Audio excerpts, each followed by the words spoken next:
Are we recording? Yes. We are recording. Excellent. John, give us a test. I have no headphones, so hopefully this sounds all right. It sounds okay to me. Welcome to episode 3 of The Purple Fringe, the show where we discuss the high end of the low end digital media production equipment. So, Chris, you've been a busy man, so we're back with the Purple Fringe. It's been a little while. But Yeah, it's been flat out. I've done 44 interviews since the last show. Right. That's a lot of interviews. That's a lot of moving lights around and setting things up. And Yeah.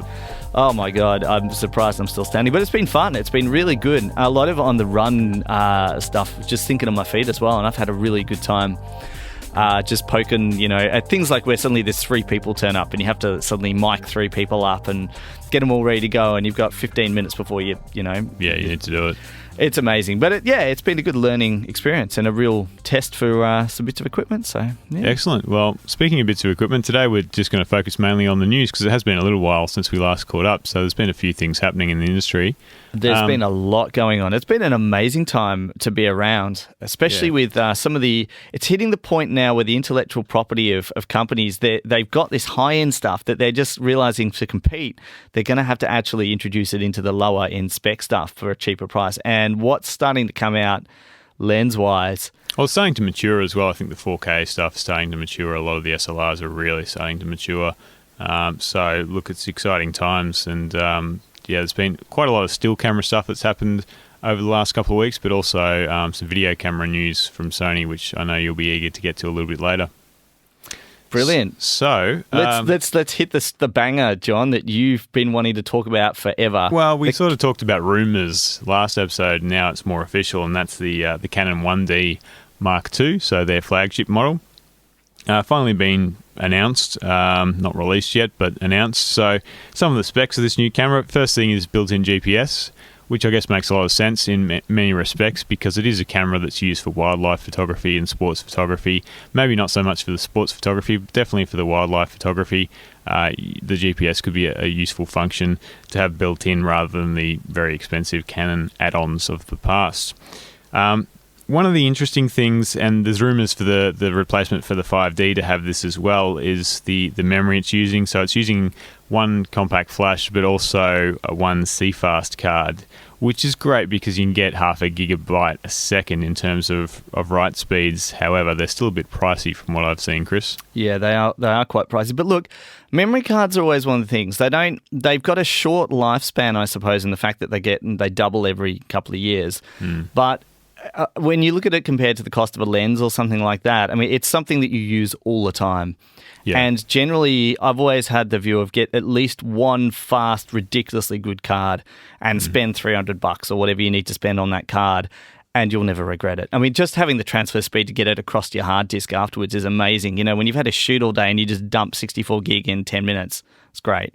Yeah, well, I guess one of the big things with CFast is a lot of video cameras are using it. So when you're using a CFast card in an SLR, it kind of automatically means you're going to have a big capacity. So gone, I think, are the days where you need 6 cards. You need at least 2, obviously, but probably not that many more for most circumstances because you're looking at starting points of 64 gig and then very quickly getting into 128 gig, 256, even 512 gig, and shooting stills, you're never going to worry about that. You're going to be more worried about something happening to the card rather than running out of space, I think.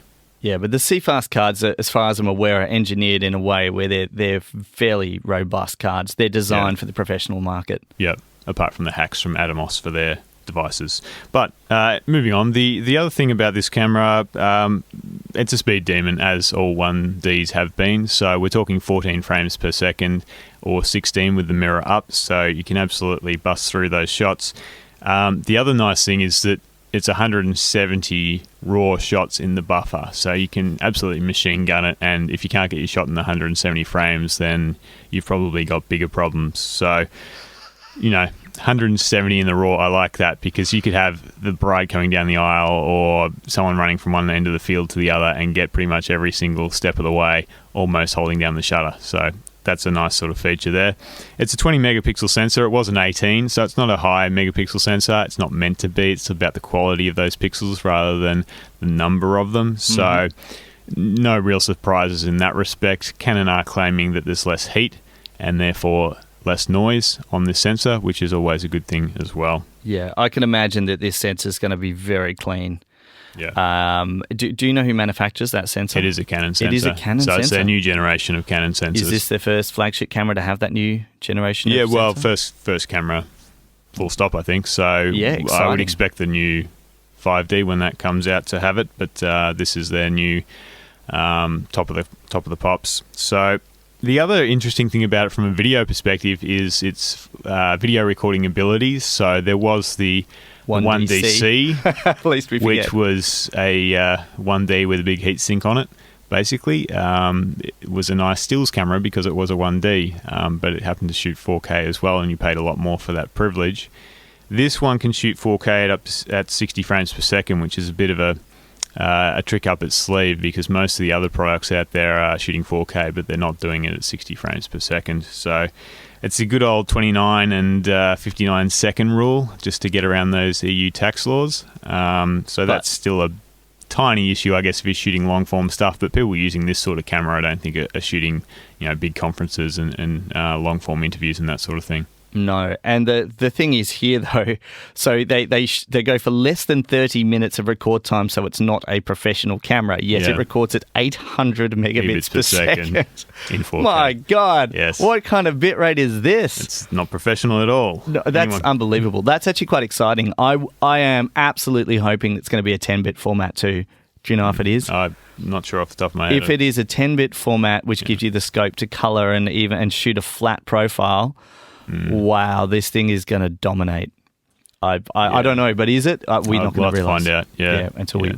Anyway, what stage is it at the moment? It's just announced. It's announced. So beta testers have got it in their hands. Probably Aussies, because we seem to be the country where you send your cameras to really test them out, because we're 2 stops over, as the old saying goes. So it's definitely out in the wild. It's definitely being tested, but I don't think anyone else has got their hands in the pot apart from those lucky beta testers at this stage. Wow. I'm looking forward to seeing this camera in action. I am a big fan of the high-end Canon, the 1DC especially. Yeah. Even though that was limited to 24 frames a second, I know people who are shooting stuff for PAL, shooting at 24 and speeding it up, just because for B-roll and for cutaway, it just looks that really good. Nice. Yeah. And with this new sensor, if they're really resolving that same the dynamic range is meant to have gone up as well. Oh, wow. So because that was always the killer. You could smooth that DR off at the top, and it's just a beautiful highlights. Yep. So this could be a camera that rivals your Reds and the like. I'm going to put that call in there. I had a demo of the Red Weapon last week, and maybe not. Oh, really? It was pretty nice. So that's shooting 6K and upgrading to 8K, and has some pretty nice features to it. So I think that's probably another step up. You're also talking more than 5 times the cost. Probably more like 7 times the cost. But as far as entry level, if you're talking something where you're going to finish at 4K, the only thing is that stabilization. It's nice to shoot over like 5 or 6K, but to crop or reframe. But I'm going to make the call at this image sensor. This is going to be a very special camera for not only capturing photos but video as well. So speaking of capturing photos and video as well, they also announced while we were gone the Canon 80D. So this is the successor to the 70D and the successor before that to the 60D. So it's Canon's prosumer level camera. They also call the 5D a prosumer level camera, which many people would argue, but this is really in the prosumer space. It's like $1,200-ish body plus lenses, but it's a nice camera for those who want to get a bit more serious than maybe your entry level 700Ds, 750Ds, 760D, whatever they're up to now. So it's not that exciting in terms of the body itself, although it does have a few nice features. It's got 45 cross type AF points, which is a big step up for a prosumer level body. It's a 24.2 megapixel APS-C sensor, so a smaller sensor than the 1D, but a pretty good megapixel count, I think, for this style of camera. In terms of the video, it's 1080p at 60 frames, no 4K on this one, and you've got built-in Wi-Fi and NFC, so nice if you want to shoot tethered without actually being tethered, I suppose, and you can pair it with your mobile phone and do all those sorts of things quite easily. But I think the most interesting or comical aspect of this camera, Chris, would be the extended options that you can get for it. Yes. So the first thing is the microphone that they've developed specifically for this camera, it would seem. It's the Canon DM-E directional mic, which is a little shotgun mic. A stereo shoddy that sits on top of your camera. Now, the great thing would be is if, and this is what I've been waiting for, is if you could just slide it on and it was a hot shoe, just like the Sony, and it would just start recording. But no, it's got a jack on it. And 3.5 jack. Just kind of confuses me a bit. They're not using any kind of hot shoe system, so you still have to plug it in. I mean, these cameras, what would be amazing, especially for doco makers and people who want to, get a cheap camera for running around with, is have one of these which you can actually record, with a hot shoe on top and still have another 2 channels or a single channel for plugging a lapel mic or something in the side. Still haven't seen that.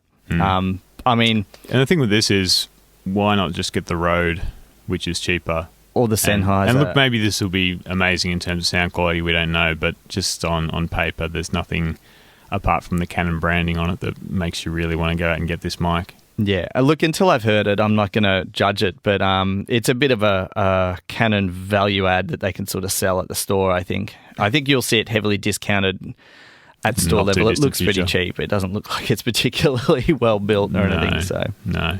It's a bit like the Canon intervalometers that you pay $300 for, and the cheapo eBay job of $25. That's pretty much the same thing. But, there's my favorite adapter though of all of them. There's a new Canon adapter about to come out called a PZ-E1 power zoom adapter. Now this is almost so ridiculous that I can guarantee you'll probably never see one. I kind of want to see one though. Yeah, I want to see one just to chuckle at it. It's a motorized zoom control, so you can zoom your lens in and out, just like a real video camera that sits on the bottom of the lens assembly and attaches, I assume, to the tripod mount of some sort. I mean, how does this even attach to the camera? I think it must attach to the camera in some way. It's designed to work with a new lens, the EFS 18 to 135, 3.5 to 5.6 ISUSM, blah, blah, blah, blah, blah, lens, which is a new video continuous autofocus lens with a nice range, I suppose, from Canon. It's designed to be released with the 80D. And then you've got this little PZ-E1 mount for it, which basically it's a gear that basically just sticks into the manual focus ring, the manual zoom ring of the lens, and gives you a servo basically instead of your hand. Yeah. So I don't know, I'm not sold on that unless it has smoothing, so it does really nice ramp downs and ramp ups. Yeah. If it has a really nice control, it'd be good, but just where it's located and stuff for the zoom, it just looks awkward to use. And it looks like something from the 70s, really. Well, or it's like having a motor all the drive 2000s, on the bottom. late 2000s, where it was the SLR revolution. They've sort of packaged it as that 2.0, which, hey, it's interesting. We'll see how we go. Also in stills mainly news, we've got the announcement from Sony, which is the new version of the Alpha A6300, which I think looks like a pretty nice camera, really. It's designed as a prosumer camera, but I think plenty of pros would be happy to have one of these in their bag. What do you think, Chris? Yeah, I've played with the 6000 and I loved it. I was just shooting on it, finding I was getting great shots, just running around my friend's apartment with a single prime. I think we had the 35 Sony prime, and very capable lens. Very capable camera and sensor. Of course, interchangeable lens system, so you can choose any option from Sony you want. And this is the thing. I mean, Sony are starting to step up.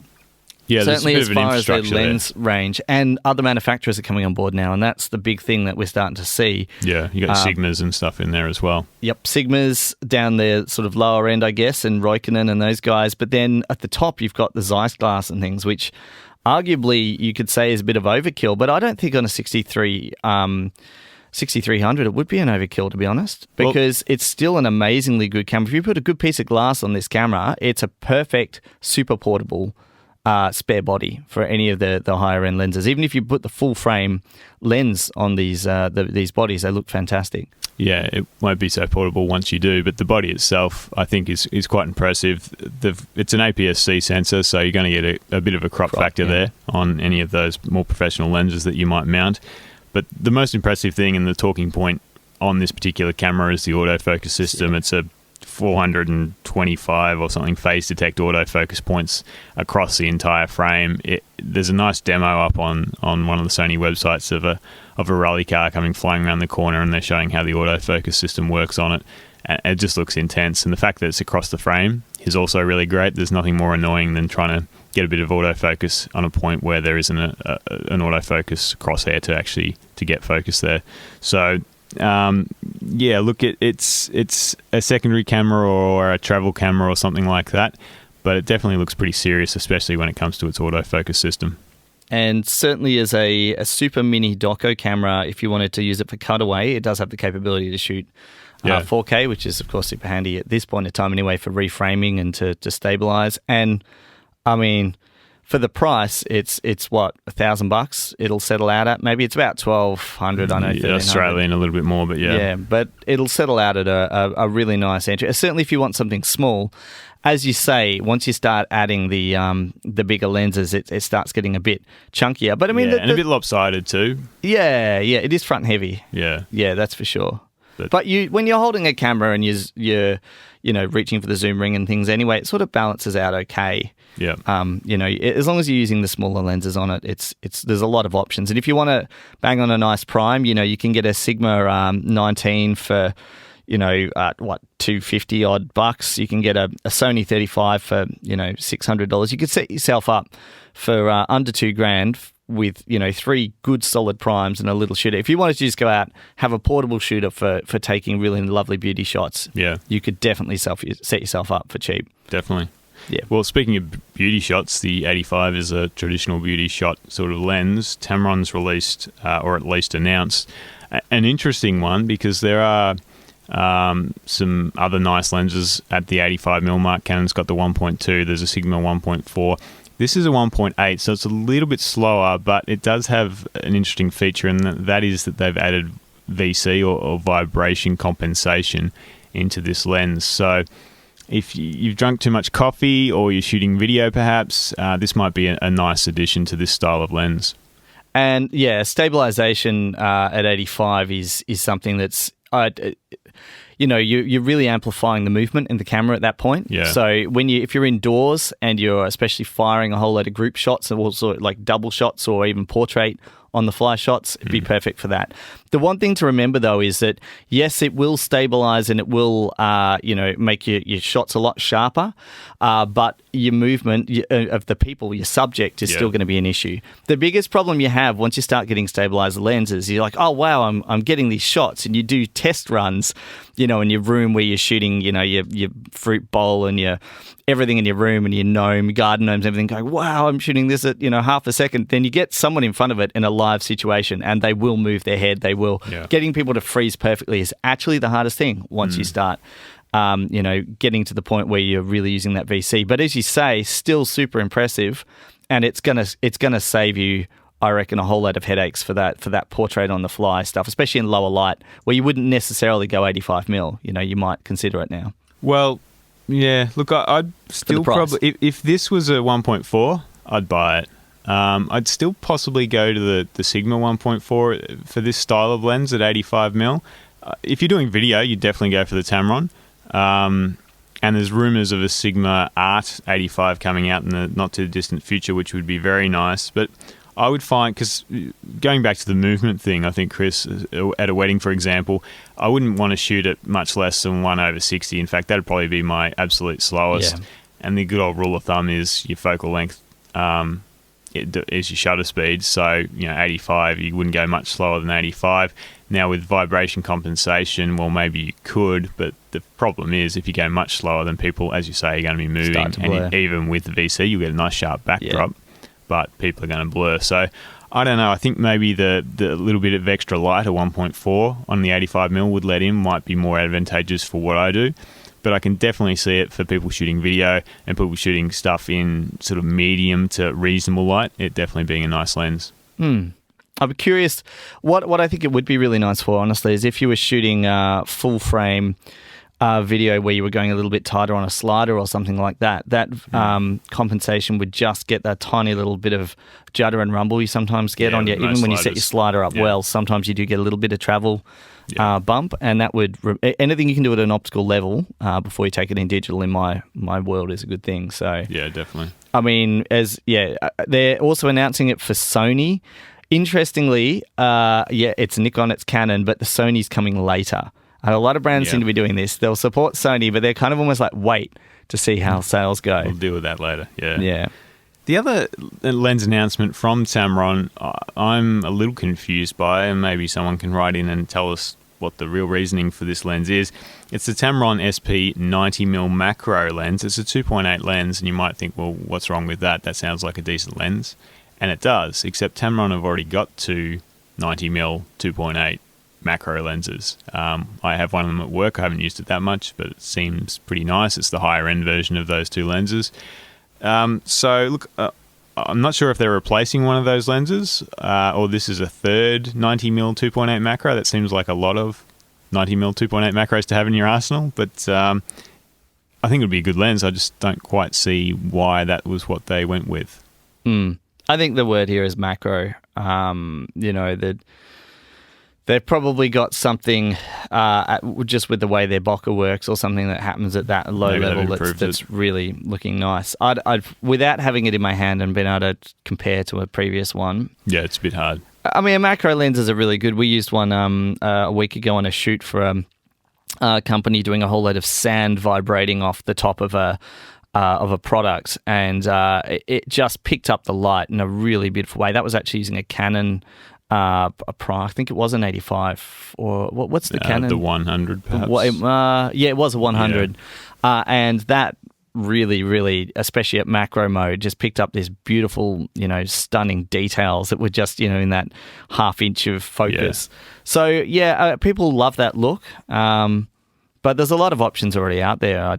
With the macro world. But look, the more the merrier. Yeah. That's just weird that you got three from Tamron themselves. But anyway, going back to zoom lenses, there's also from Sigma the 50 to 100 1.8 art. And yes, you heard that right. It was a 50 to 100 1.8, which is interesting. Yeah, consistent.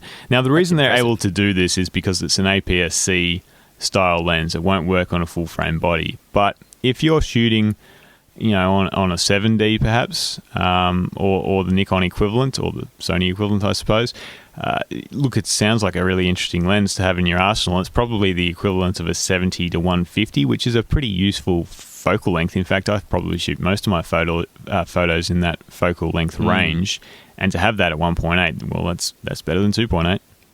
And it's an art series, so it should be. It's got their stamp of better quality glass on it. Stamp of approval with the art, yeah. Mind you, I've never had a problem with the Sigma lens. I've always thought they've been quite good.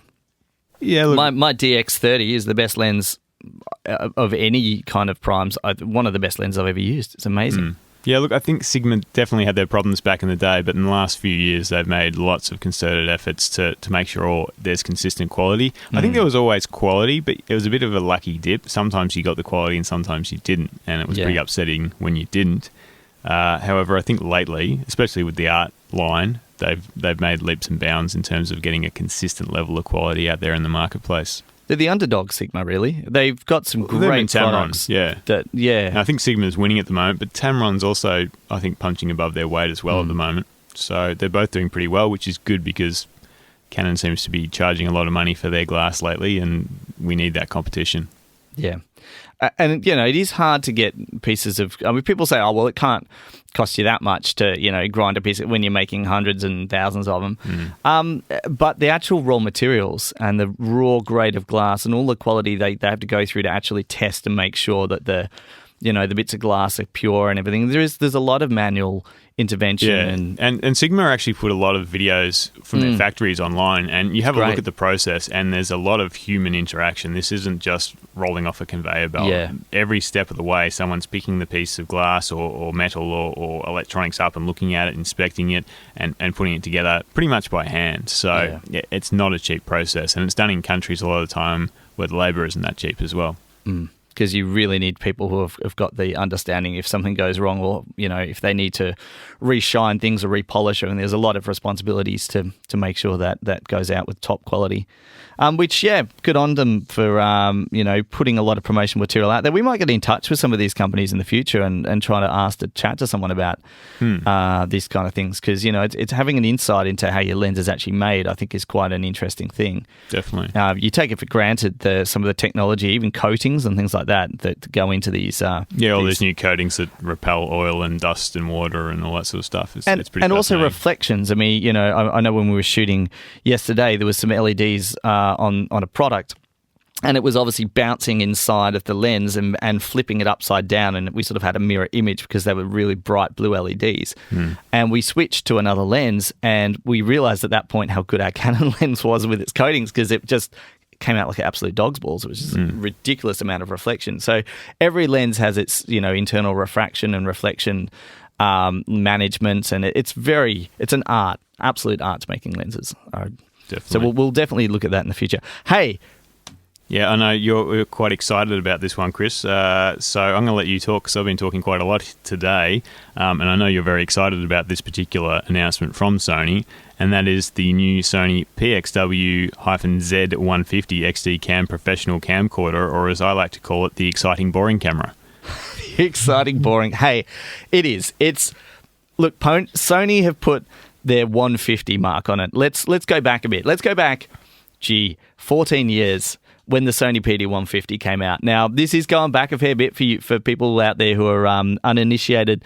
The PD150 was the shooter. It was the camera that everyone could afford, that had a super amount of battery life. It had great lens built in, good audio options. It had buttons for everything that you could get to. It was a smaller form factor. It was kind of the first of that smaller prosumer cameras that was a step up from a kind of something that was a compromise. Yes, it still ran DV tapes, but it was a pretty impressive piece of kit. What's really exciting is this camera has a really lovely sensor in it, and that, yes, it is a smaller sensor than its bigger counterparts, such as the F5 and the F3 and the 55 and things like that. But it shoots 4K. It has a fantastic built-in lens, so that it's an all-in-one. It's not a removable lens system or anything like that, but it's a really nice Zeiss piece of glass that they've re-engineered. As far as I'm aware, it's Sony branded, but from what I've read, the research that's gone into this lens has been quite epic. Shoots 120 frames a second in HD. Only shoots 30 frames a second in 4K or 25 or 24, but I think we're still going for that look at the moment. Yeah, and look, the hardware's just not there yet. It'd be great if it shot 120 in 4K, but as soon as you get up there, you start to lose quality. The codecs on many of these cameras start to fall apart. Even if you're shooting on some of the Red cameras, as soon as you push up the frame rate, you start to lose picture quality. So I'm not sure it's a good trade-off at this stage. Yeah. So as you say, this camera it's designed as a workhorse. It is an exciting, boring camera. It is kind of what you would get if you asked for everything in a camera. You can have one camera and you can have one camera at a decent price. And this is the thing. I mean, the Panasonic have got their the DVX200. And the DVX200 is arguably probably slightly more options as far as your depth of field. It's got a bigger sensor. It's got a bigger sensor. It's got a lens system that's kind of probably going to be on par, but it's going to give you, I think, a little bit more range as well. No, I think it's actually the same. I have to double check. I think it is the same range, but I think. Yeah, look, the sensor's going to give you some things, but the Sony stabilization-wise has traditionally probably been a bit better. You'd have to see them side by side. Yeah. They're quite similar cameras. So, yeah, as a camera, I'm going to buy one of these. And the reason I'm going to buy one is because it has a fantastic zoom range on it. It's one of those pretty much reach everything, especially on the long end. You can push right the way to 350mm equivalent, which is ridiculous. Whether it'll stabilize out an image at that point, I'm not sure. But I mean, the current Z5 that I still use from time to time manages okay. The X1 manages fine. So I can imagine this thing will as well. Built-in ND filters, so you can flip them in and out. It really is it's like a Z5 or a EX1 or a a what are the recent ones that have come out from Sony? I sort of skipped them. I've sort of skipped them too. Yeah, but the one with a really complicated name, EH. Well, there's the NEX EA50H. Yeah.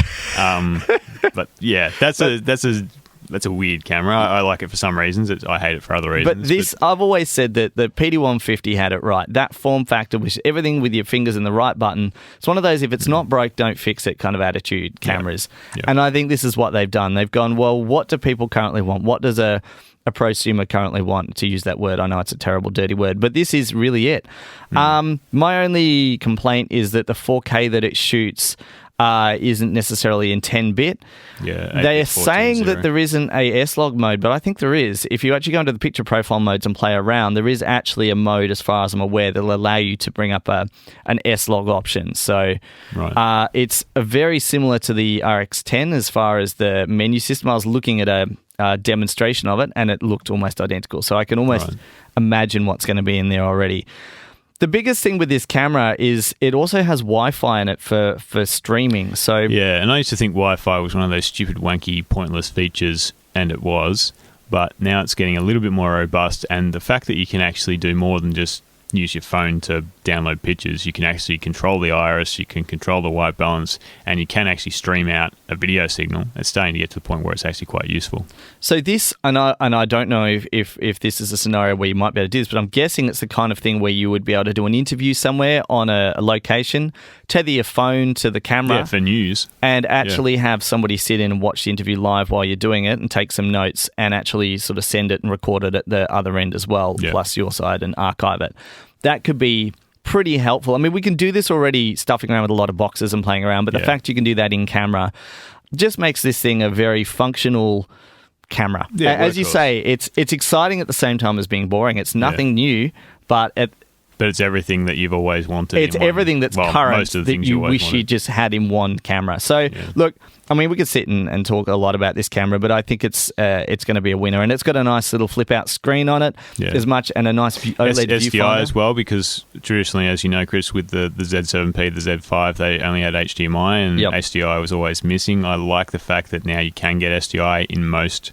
Well, anything that's even slightly professional seems to have SDI these days, which is important. Yeah, and also, sorry, the most important bit's got RCA. Yeah, because occasionally you just want a bloody video signal and you don't want to dick around with other things, and it's good to have RCA still on a camera. It certainly is, especially for that moment where you've got a spare screen on set and it's got a TV input or something like that. Just a TV. It's great. Now, the reason why SDI is exciting as well is there's a few reasons. One of them is that HDMI sockets traditionally, if you use them under any kind of stressful use, after a while they just die. They easily break. I've broken Or 3. they don't break and they seem like they're working, and then you wonder what the hell's going on with your video signal, and it turns out it's dodgy. It just wasn't clearly dodgy.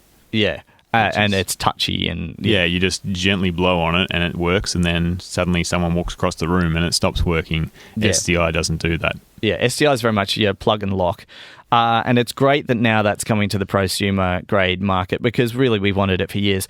It's been a mystery that it's never been there. SDI doesn't really have any intellectual property that costs any money to manufacture. It's been around since the 80s. So. Yeah, and it's a standard that's locked down, and it was always designed as a robust protocol, but just the cameras didn't employ it. It was real, and HDMI actually costs more, as far as I'm aware. Back in the days of early XD cams, you had I forget the exact model, but it was the 330 and the 350 were the end of the model names, and the 350 had the SDI, and that was I think a $30,000 camera, and the 330 had component, and that was $26,000. So you used to pay a premium for it, and it was a big differentiator. But now I think they've given up on that, which is good. I think they've just realised it stops them from getting returns and complaints and warranty issues if they just give them an SDI output. Yeah, so definitely. that's a good thing. I'm pretty excited about this camera. So yeah, the Sony PXW Z150, or it'll just be known as the probably Z150 or the 150, I'd say, or the 150. If you're in our office.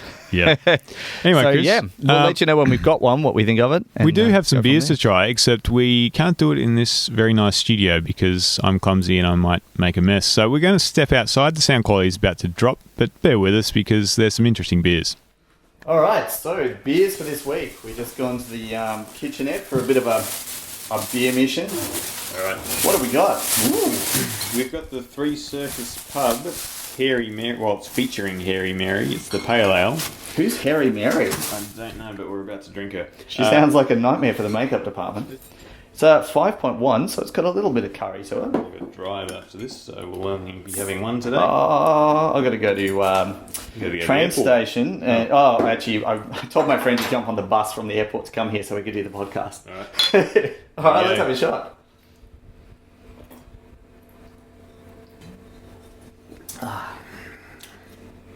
Well, it's a hot day here in Melbourne, and this goes down quite nicely. That's really not offensive. It's almost fruity.